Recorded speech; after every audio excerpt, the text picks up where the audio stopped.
Yesu ashimwe cyane bene data, twongeye gushima Imana itugiriye neza ikaduha uyu mwanya kugira ngo tuganire. Welcome to Big Evangelical Network. Imana ibahe umugisha cyane ko mudukurikira. Nge tugiye kubana nitwa KUBWIMANA Emmanuel. Reka dushime Imana tuyisabe kugira ngo iki cyigisho tugiye gutambutsa kibe effective kandi kigirire umumaro ubugingo bw'umuntu wese ugiye kugikurikira n'abazagikurikira aho bari hose hatandukanye ku isi. Tukadushima Imana. Uwiteka Mana ikomeye, turongeye turagushima Imana, turaguhimbaje. Uri Imana yera, Imana y'imbabazi kandi Imana ikiranuka. Turagushimiye kubw'umuhamagaro mwiza n'umugambi mwiza ufitiye abantu, kandi ukaba waranyuze muri Big Evangelical Network kugira ngo abantu benshi ibihe byose bakire umwami Yesu udukoresheje. Tugiye kuganiriza imitima igiye n'amatwi agiye kumva Mana iri jambo, bashyigikire kandi basobanurire, umwuka wawe riherekeze mu izina rya Yesu Kristo, amen. Welcome again. Uyu munsi tugiye kuganira ku ijambo ry'Imana rifite umutwe w'icyigisho uvuga ngo spiritual warfare, intambara y'umwuka. Haleluya. Tugiye kuganira ku ntambara y'umwuka. Mu buzima busanzwe yavuze habaye intambara, ni ibice bibiri biba bihanganye bibiri, ariko buri gice cyose gishaka intsinzi kandi gikora uburyo bushoboka bwose kugira ngo gitsinde. Kandi ko habayeho intambara bato, haba wina akaba na ruza, haba utsinda n'utsindwa. Igihe cyose rero iyo ntambara ihora ihanganye cyane. Uyu munsi ariko tugiye kuganira ku ntambara nk'izi zisanzwe. Mu busanzwe intambara, hari intambara y'umutima iba hagati y'umuntu ubwe, hakaza kuba n'indi iba hagati y'abantu babiri, hakaza kuba intambara hagati y'imiryango n'amatsinda, intambara y'ibihugu. Mwumvishe ko habaho n'intambara z'isi ebyiri, mwarazumvishe ko zagiye zibaho. Ariko uyu munsi mu ntambara tugiye kuganira ni intambara y'umwuka, ni spiritual warfare, intambara irwanwa hagati y'umuntu nawe ubwe, intambara iba hagati ya roho z'umuntu, intambara yo mu bitekerezo. Niyo ntambara tugiye kugenda nibyo tugiye gukomeza tuganiraho muri ano masaha, muri uyu mwanya Imana iduhaye. Turasoma ijambo ry'Imana dusanga muri Efeso, mu rwandiko Pawulo yandikiye Abefeso ibice 6 umurongo wa 12, dusobanurirwe iyi ntambara turwana mbese ni ntambara ki. Nabwiye ko ari intambara y'umwuka, spiritual warfare. Turasoma mu Befeso, mu rwandiko Pawulo yandikiye itorero ryo muri Efeso, ibice 6 ku murongo, turasoma duhereye ku murongo wa 12. Aha tubwira dusobanura neza intambara turwana ni iyihe, which kind of war we are fighting in. Abefeso ibice 6 umurongo wa 12 haravuga ngo, kuko tudakirana n'abafite amaraso n'umubiri, ahubwo dukirana n'abatware n'abafite ubushobozi n'abategeka iyi si y'umwijima n'imyuka mibi y'ahantu ho mu ijuru. Nuko rero mutware intwaro z'Imana kugira ngo mubashe guhagarara mudatsinzwe, kandi murangije byose mubashe guhagarara mudatsinzwe n'uburiganya bwa Satani. Reka tuganire kw'iri jambo. Kw'iki gisobanuro Pawulo yarimo arandikira abo muri Efeso, ariko basobanurira mu by'ukuri iyi ntambara bari kurwana ni iyihe. Yaravuze ngo kuko tudakirana n'abafite umubiri, ntabwo dukirana n'abambaye inyama n'amaraso, ahubwo dukirana n'abatware. Muri Bibiliya y'Icyongereza bavuga principalities, bivuga ngo muri definition ya principalities bivuga ngo ni umutware uyoboye ubwami runaka, ni umwami cyangwa prince uyoboye certain places. Ni palace, bivuga ngo palace ni ubwami, ni ingoro y'ubwami. Niho hantu rero nicyo gisobanuro cy'abantu turwana. Ntabwo turwana n'abantu boroheje, ntabwo turwana n'abantu basanzwe, ahubwo turwana n'abatware. Iyi ntambara y'umwuka that is special war, itarwanirwa mu bindi, mu ntwaro, itarwanirwa mu mubiri, ahubwo irwanirwa mu bitekerezo. Iyi ntambara ni intambara ikomeye cyane, tubona yarwanywe na Daniyeli uyu yarimo arasenga. Turasoma muri Daniyeli ibice 10, turasoma Daniyeli ibice 10 umurongo wa 13, turebe ukuntu intambara ari mbi. Ni intambara idatinwa kurwanya abamarayika. Abamarayika nabo bwabo barerwana.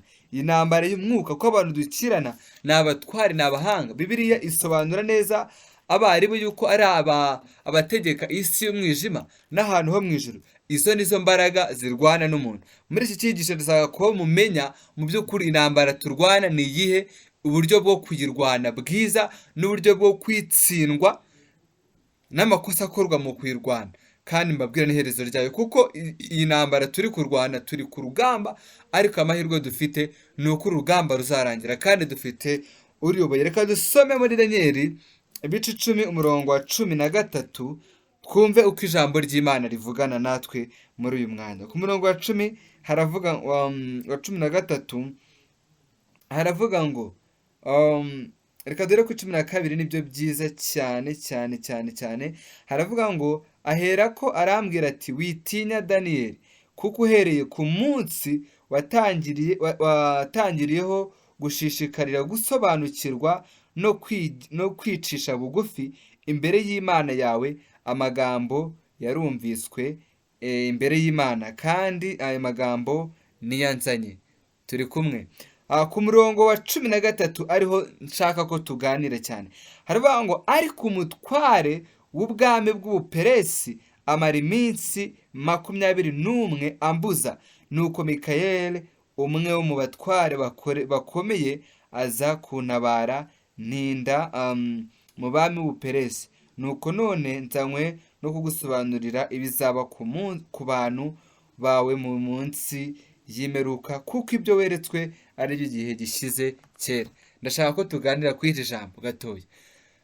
Daniyeli yarabwiwe ngo maze iminsi nangiwe n'umwami w'Ubuperesi. Ariko umve igisobanuro gikomeye kirimo hano hantu. Daniyeli yabwiwe ngo ari uyu marayika yatangirwaga n'umutware w'ubwami bw'Ubuperesi, ari ikigereranyo kiri kugereranya ubwami bwari bukomeye icyo gihe, kuko mu kirere hari abamarayika biyanduje bakurikiye Satani, aribo badayimoni b'imyuka mibi, abatware bari mu kirere batangira amasengesho asengewe mu ntege nkeya, amasengesho asenga mu byaha asengewe mu ntege nkeya. Abo badayimoni bo barabasha kuyamira. None abo badayimoni ni abantu bakomeye cyane, ni imyuka ikomeye cyane, ku buryo Gabriel marayika ujya uzana inkuru nziza azanira abantu b'Imana barimo barasenga, yatangiriye ibisubizo byari bizanywe, yarazaniye Daniyeli ubwo yaramaze iminsi 21 arimo arasenga. Abo badayimoni babatware turwana nabo ntibatinya no guhangara bamwe mu bamarayika. Niyo mpamvu byatumye mu ijuru bohereza marayika Mikayeli, niwe ushinzwe intambara. Bavuga ngo ni umutware ukomeye ujya uhagarara imbere y'Imana ngo aza gutabara. Marayika Gabriel abasha kumurwanira intambara. Arwana intambara mu bwami bw'Ubuperesi, aricyo kigereranyo cy'ingabo zari zikomeye icyo gihe. Ndagira mbabwire iki kintu bene data munkurikiye muri uyu mwanya. Iyo ubundi Bibiliya yandika mu mvugo shusho igerageza gusobanura ibintu yifashishije uburyo bwakorohera umusomyi kubyumva. Ariko icyo gihe iyo Bibiliya iza kwandikwa iki gihe nk'ubu ngubu, haba haravuzwe ubwami, ingabo za Amerika n'Abarusiya n'Abashinwa barabafite igisirikare gikomeye. Yarema aragereranya ingabo zari zikomeye muri icyo gihe. N'ubu ngubu nizo yaza kwandika n'ababwiye aba ari kwita yandika agereranya nabo. Ni igisobanuro kitwereka neza yuko iyi ntambara y'umwuka turi kurwana ni intambara irwanwa n'imyuka ikomeye cyane, n'abatware bakomeye kandi bafite ubutware bahangaye no guhagarika marayika wari uzanye ibisubizo bya Daniyeli urimo arasenga. That is how we are fighting. Turi kurwana n'imyuka tutabasha kubona. Ndi kubabwira tuba turwana na Satani, tuba twaramunesheje cyane iyo abagaragara. twari gukora izindi ntwaro uko turwana tukicana hagati yacu mu bantu, twari kurwana tukanica satani. Ariko intambara turwana ni intambara idatinya kwinjira mu mutima w'umuntu uwo ari we wese, presizi yose iyo aba afite yose, haba mu itorero, haba mu nzego za leta, haba mu bihe byose, umuntu wese arwana nayo. Intambara ituma umubyeyi asuzugurwa n'umwana yibyariye. Satani ni mubi cyane kugeza ubwo yateje umuco wo kutumvira. Ubundi satani muri kriteriya ze ni ukutumvira no kugoma. Yatumye rero abana banasuzugura ababyeyi. Umubyeyi akabwira umwana ati wa mwana wanjye ntuzongere gutahira ijoro. Ntabwo ari byo. Umwana ati namaze. Ukibaza ikintu wakorera uwo mwana ni umuco, kandi ntabwo wamujya kumukubita. Wamukubita, satani yarashyizeho uburenganzira bw'umwana ko kizira gukubita umwana, bigatuma abana byigenge, abana bakagenda bayoba. Satani afite uburyo bwinshi agenda acurika ibintu, afite abasitratege bigana kandi bakagira ab'implementinga imigambi ye. Abamukorera rero ntibatuje, baricara bakiga inama y'uburyo bazamukorera. Iyi spiritual warfare irwanwa mu buryo nabwo bw'umwuka. Ariko nagira mbabwire uburyo iyi ntambara satani ayikoresha ari kurwanya abera b'Imana. Ubu buryo bwa mbere akoresha ni ugufata kamere y'umuntu. Ubundi umuntu agizwe n'ibice ibingibi bitatu. Ibice bitatu nibyo bigize kamere muntu. Bigize umuntu atari kamere. Agizwe n'umwuka, umubiri n'ubugingo. Ubwo bugingo, uwo mwuka nawo Imana yaguhumekeyemo, kandi ubugingo nibwo buzabona Imana. Ikindi agizwe na flesh, uyu mubiri tubona, uyu nguyu tugendana. Ariko iyo umubiri wawe ubaye inshuti n'umwuka wawe, birihuza bigakora kamere. Uwo mwuka wawe ugizwe n'amarangamutima n'ibitekerezo n'ibindi bintu byose bijya bikunezeza. Iyo none ubaye inshuti n'umubiri wawe, uhita wemerera umubiri wawe kuyoborwa n'amarangamutima yawe. Icyo gihe bihita bikora icyitwa kamere. Kandi kamere Pawulo yandikira Abagalati ibice 5:19 kumanuka. Ireba arasobanura kamere mu cyo yifuza. Nta cyiza kibamo. Habamo ishyari, habamo urwango, habamo umujinya, habamo uburakari, habamo kwirema ibice, harimo gukora ibiteye isoni, harimo n'ibindi byo kwishakira ibyarwo no kwirara no kwibona n'ibindi byose bagenda bavuga. Iyo umuntu rero yemereye umubiri we ukaba inshuti n'umwuka we, bikita bikora kamere, nibyo birwanya umwuka, birwanya ubugingo, aribwo buzabona Imana. Uburyo bwa mbere satani akoresha ni ugufata kamere yawe agatangira akakurwanya, akarwanya icyo Imana ashyize muri wowe. Ikindi nababwiye cya mbere, cya kabiri nubwo nakivuze mbere, ni ukutumvira. Satani afite strategy ikomeye yo gutera kutumvira abantu babaye ibigande. Nta muntu firstly kumvira umwuka byo byararangiye. Abantu barabiretse da. Abantu barigenga, ntago bashaka kumvira ati nzakora ngupfa ko umutima utancira urubanza. Umwuka urucecekesheje ngo namupfa ko umutima utancira urubanza. Ukumva uri free, ugatangira ugakora ibyo wishakiye. No kutumvira hagati y'abantu babiri, misunderstanding. Nubona utumva kimwe n'umuntu muri guhangana, ntuzagire ngo muri kurwanira ibintu bisanzwe. Satani utera kutumvira no kutumvikana mu bantu. Igihe cyose harimo misunderstanding no kutumvira hagati y'abantu n'abandi, icyo gihe biturutse kuri satani.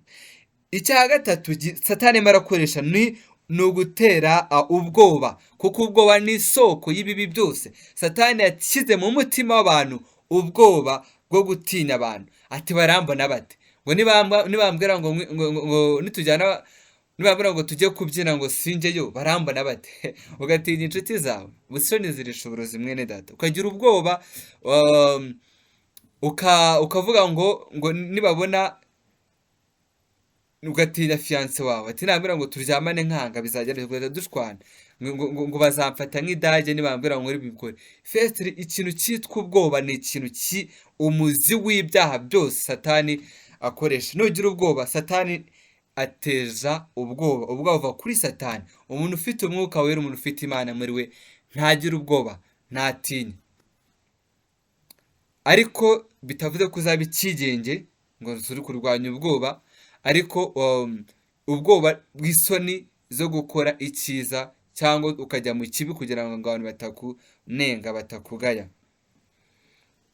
Ikindi nagira ngo mbabwira ikintu cya kane satani arimo arakoresha mu ntwaro ze arimo ararwana mw'intambara y'umwuka arwanya umwuka w'umuntu ni ukwiharira ibintu byose. murabibona satani akoresha ubutunzi na social media kugira ngo bimwamamaze, ngira ngo umunsi ku munsi mubona ibishegu bishya, amaporunogarafi n'ibindi bintu byinshi bigenda bisohoka. satani nibwo buryo arimo arakoresha kugira ngo aneshe abantu, yice ubugingo bwabo.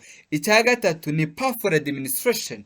satani afite uburyo yarenjinga ibintu bye, afite uburyo buri strict akoresha. abamukorera ntabwo abaha gutuza no gutekereza ku byo bagiye gukora, ahubwo arabihutisha cyane kugira ngo bikore, kugira ngo niyo mpamvu ugiye gufata icyemezo cy'ikintu kibi ntabwo akwemerera gutekereza no kwiyumvira, kumva mu mutima wawe ufite umwanya wo kugira, araguhubukisha, arakwihutisha cyane. afite ibintu biri powerful administration, kandi uburyo yubaka ibintu bye ugasanga byarubakitse, akagera muri leta, akagera mu miryango yose, no mu miryango ya gikristo arimo akagenda kubaka amacakubiri, akagira uburyo agenda akomanya imitwe abantu.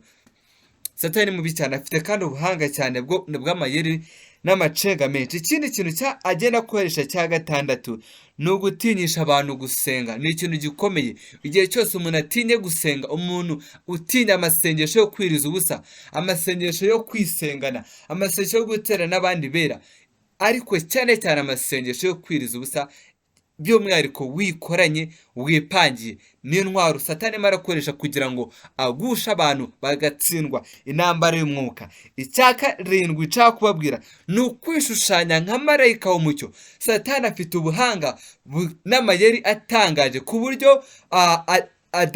yemerera umuntu kubwiriza ijambo ry'Imana kandi ari umukozi we. afite uburyo akoresha ugahanura, ukaririmba, ukemeza abantu, ukaba mu itorero, yewe ukaba n'umukristo w'imbere n'umuyobozi, ariko ukorana na satani. satani afite amayeri menshi, uburyo yishushanya nka marayika w'umucyo Bibiliya igenda bitubwira. n'amwuka rero nabo bafite uburyo abayoberanya. kwiyorobeka ni umwuka uturuka kuri satani. nimba nawe wiyorobeka, umenye yuko uri inzira nziza yo gukoreshwa na satani, ko satani ubuhanga bwe harimo kwishushanya nka marayika w'umucyo. ikindi ni uguteza imbere ibintu bye byose, akabipromotinga, agaca intege ibintu byose bivuga Imana.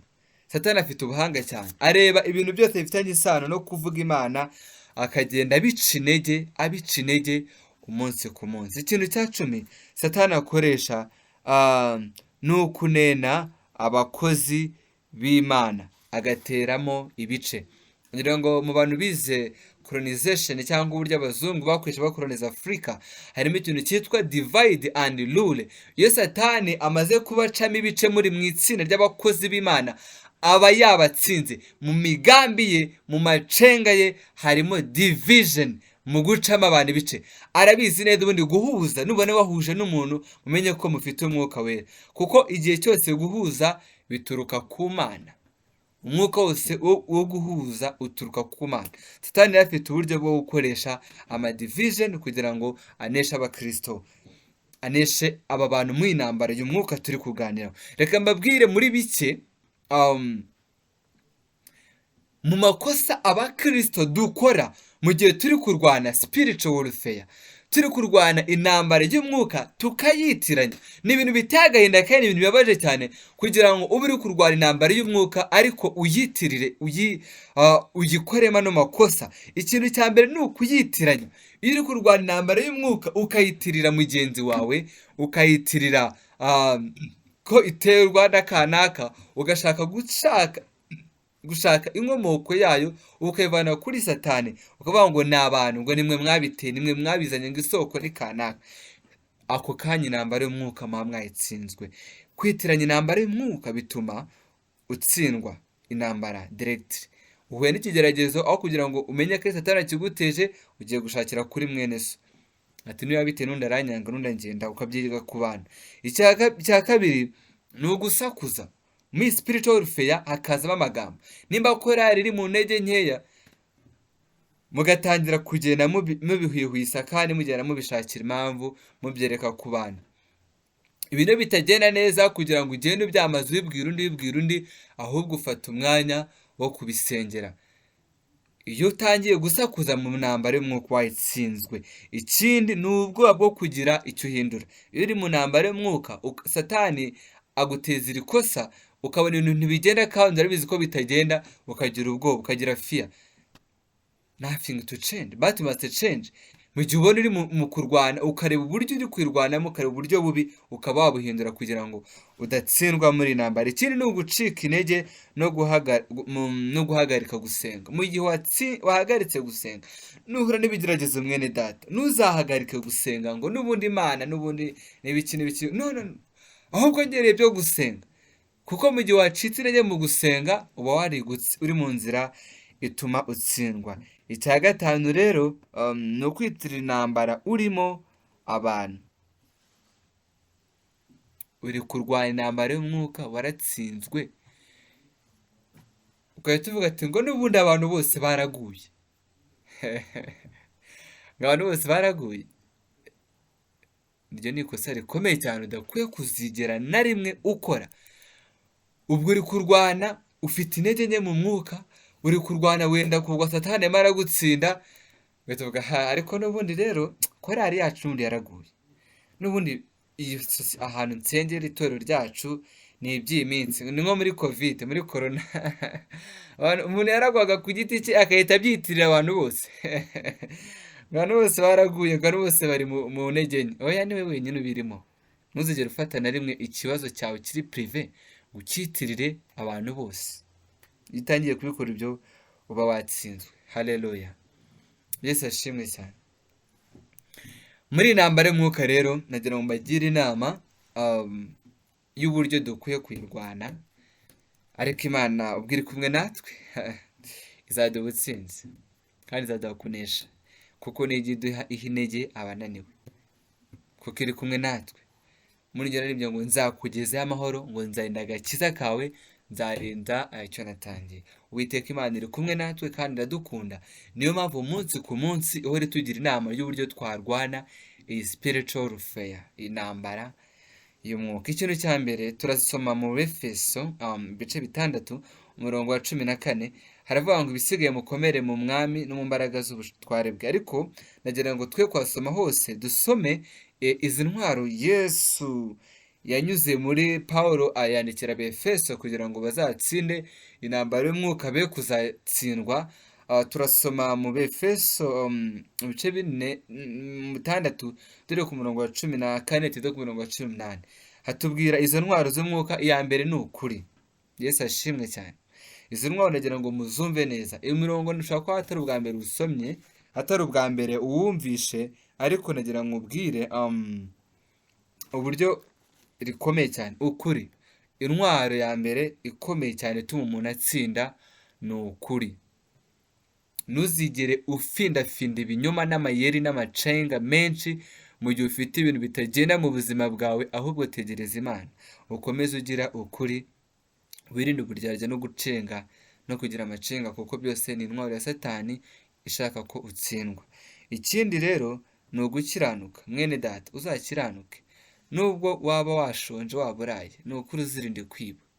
Uzirinde kwiba. Hari igihe Imana iba yemeye ko ujya mu kigeragezo cy'ubukene cyangwa cy'inzara kugira ngo unageragezwe, satani akaguteza ibindi bintu byinshi by'ibishuko, ariko uzakomeza ukiranuka. Mwene data, Yobu yahuye n'ibigeragezo byinshi cyane, ariko Yobu ntabwo yigeze ava ku Mana.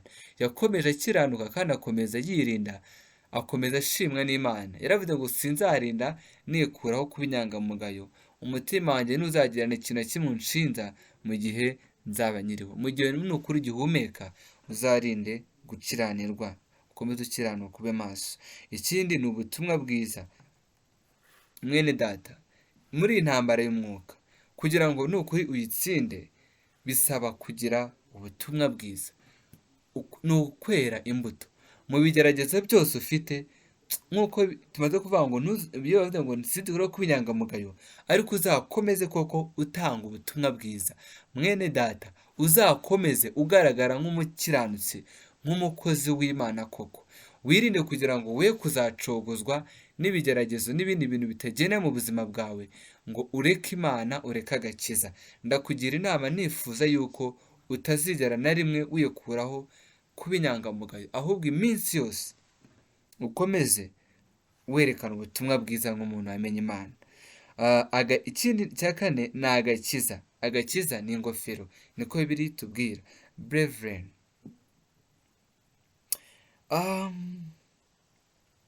agakiza ni ikintu gikomeye cyane, ni ingofero. Ingofero iyo tuyambaye ibigaragara ku mutwe wacu, iyo tugenda twambaye ingofero ntabwo yabura kugaragara. Ndakwinginze kugira ngo mu gihe uzaba uri kurwana intambara y'umwuka, ni ukuri ntuzikureho agakiza kawe, uzayirwane nk'umukozi w'Imana, uzayirwane nk'umukiranutsi. Mu gihe uri kurwana intambara y'amagambo, intambara yo kuvugwa, intambara y'ubukene, intambara y'ibigeragezo n'ibishuko byinshi, mwene data ntuzikureho kuba umukiranutsi, agakiza kawe kazakomeze kagaragara. Icya gatanu ni ukwizera. Mwene data, gira kwizera no gushikama ku byo wizera. Satani ari gukoresha inyigisho nyinshi z'ubuyobe zigenda zicangacanga abantu, ariko komera kuri Yesu wizeye kandi umukomere. Icyo wizeye, icyo wiringiye, icyo wamenye, gishikamemo, nibwo buzima bwawe, niko gutabarwa kwawe, kandi ibyo Uwiteka Imana yavuganye nawe no kubikora izabikora. Izere, kandi mu gihe ufite ibitagenda uyu munsi, gira kwiringira yuko ejo bwo bizagenda neza. Nta mvura idahita kandi nta bigezo bidahita, ejo bizagenda neza. Gira kwiringira Imana. Icya gatandatu indi ntwaro nshaka kubabwira ni ijambo ry'Imana, Bibiliya. Mwene data, ndakugira inama mu gihe uri kurwana intambara y'umwuka, kandi igihe cyose duhora tuyirimo, duhora tuyirwana. Buriya nta muntu uri mu isi uri full satisfied, udafite ibyo arwana nabyo, ariko gusoma ijambo ry'Imana bizagufasha. Bibiliya izakugira inama. Ijambo ry'Imana muri Yobu, muri Zaburi 32:8 aravuga ngo nzakwigisha nkwereka inzira nyura, nzakugira inama, ijisho ryanjye rizakugumaho. Muri iyo jambo ry'Imana uri gusoma uzakira inama z'Imana. Haleluya, haleluya. Imana izakugira inama, izakwigisha, izakwereka inzira unyura, kandi izakugira inama mu ijambo ryayo. Ibyo gukora Imana nizakungura ubwenge bwo kumenya icyo gukora no guhitamo no gutoranya icyo ukwiriye gukora mu gihe uri muri iyo ntambara y'umwuka. Icya nyuma gikomeye cyane cyako tuzirikane cyane ni ugusengesha umwuka iteka. Haleluya, Yesu ashimwe cyane. Gusenga nibwo rufunguzo rwa byose, kandi bidukomereza mw'ubu buzima tugahabwa imbaraga nshya. Brethren, love to pray. Ntuzigere urwana iyi ntambara y'umwuka udasenga. Ntuzigere umara umunsi utagiye imbere y'Imana kwaka ubufasha, kwaka ubuyobozi, guseekinga guidance. Genda ushaka Imana, ugisha inama Imana mu masengesho, kandi Imana izakugira inama. Nagira ngo nsoze nkubwira ibi bintu. Brethren, gusenga no gusoma ijambo ry'Imana ni ibintu bijyana. Umuntu umwe yageze kwibaza ati, mbese ari ugusenga no gusoma Bibiliya igifite agaciro cyane ni iki? Nawe mwabyibaza. Gusenga no gusoma Bibiliya igifite agaciro cyane ni iki? Nawe leta nkubaza, ari uguhumeka winjiza umwuka no guhumeka uwusohora, icy'ingenzi ni ikihe? Icy'ingenzi ni ikihe? Byose birangana, byose bifite agaciro. Niko no gusenga no gusoma Bibiliya bijyana. Nusenga udasoma Bibiliya uzavangirwa, kandi nusoma Bibiliya udasenga uzayoba, uzashidikanya ku byo wizera kandi usobanukirwe Bibiliya amacuri. Ni ibintu bijyana. Senga unasome Bibiliya kugira ngo ube umukristo ukomeye kandi utsinda muri intambara y'umwuka. Ndashima Imana cyane yanyemereye ko tubana kandi tuganira muri uyu mwanya ku ijambo ry'Imana. Imana yampaye kuri uyu mwanya. Mbere y'uko nsoza, ndagira ngo mbabwire ko iyi ntambara izarangira. Iyi ntambara ifite amaherezo yayo, ntabwo intambara tuzayigumamo igihe cyose. Haleluya. Uwiteka Imana ihora ibana natwe kandi izatuneshereza muri iyi ntambara y'umwuka. In this spiritual warfare will be ended. Izarangira. Reka dusome ukuntu izarangira. muri Timoteyo wa kabiri ibice bine umurongo wa 6 umurongo wa 8 Pawulo yarimo arandikira Timoteyo aravuga ngo ubu ngiye maze kumera nk'ibisukwa ku gicaniro, igihe cyo kugenda kwanjye kirasohoye, ngo narwanye intambara nziza, narinze ibyo kwizera, narangije urugendo, asigaye mbikiwe ikamba ry'ubugingo ry'umwami umucamanza utabera z'amakuru urya munsi, nyamara si jye njyenyine ahubwo nabakunze kuboneka kwe bose.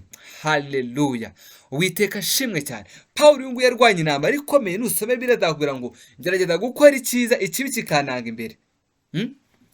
Bivuze ngo yari ari mu ntambara muri saga arimo ararwana ahangana cyane, ariko byarangiye atsinze intambara, aravuga ngo maze kumera nk'iswa ku gicaniro, ngo narwanye intambara nziza, ngo narinde ibyo kwizera, asigaye mbikiwe ikamba ry'ubugingo iry'umwami umucamanza utabera azamakuru urya munsi.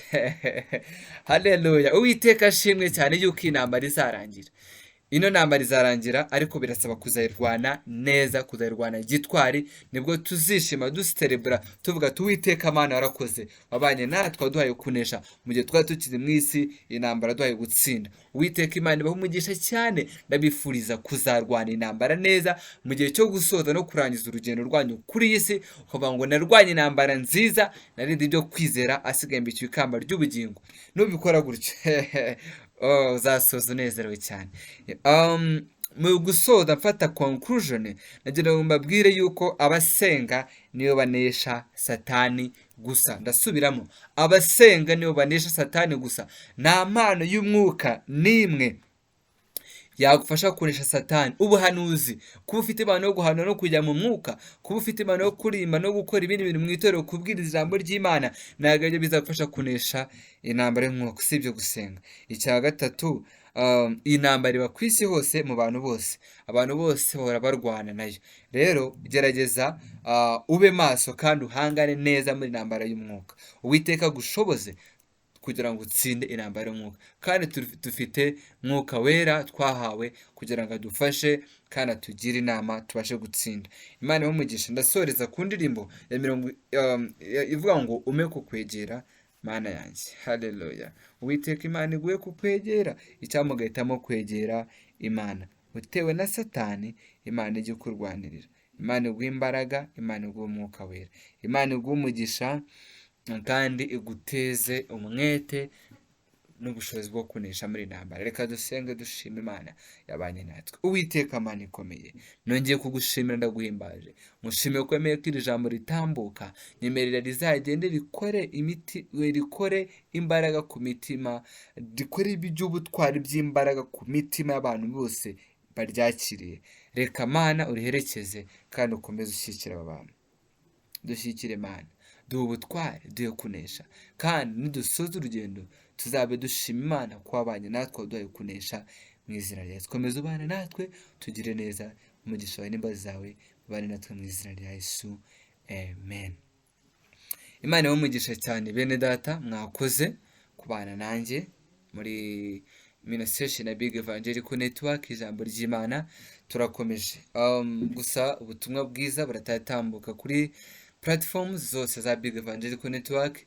Hano kuri YouTube, utarakora subscribe wayikora, kandi ukanasangiza inshuti zawe. Kuri TikTok mwajyayo, kuri Twitter, kuri Instagram, kuri Facebook page, searchinga Big Evangelical Network. Hose no kuri Twitter wasearchinga Big Evangelical Network, tuba duhari turi gutambutsa ubutumwa bwiza. Imana ibahe umugisha cyane. Mwari muri kumwe na KUBWIMANA Emmanuel, utamuza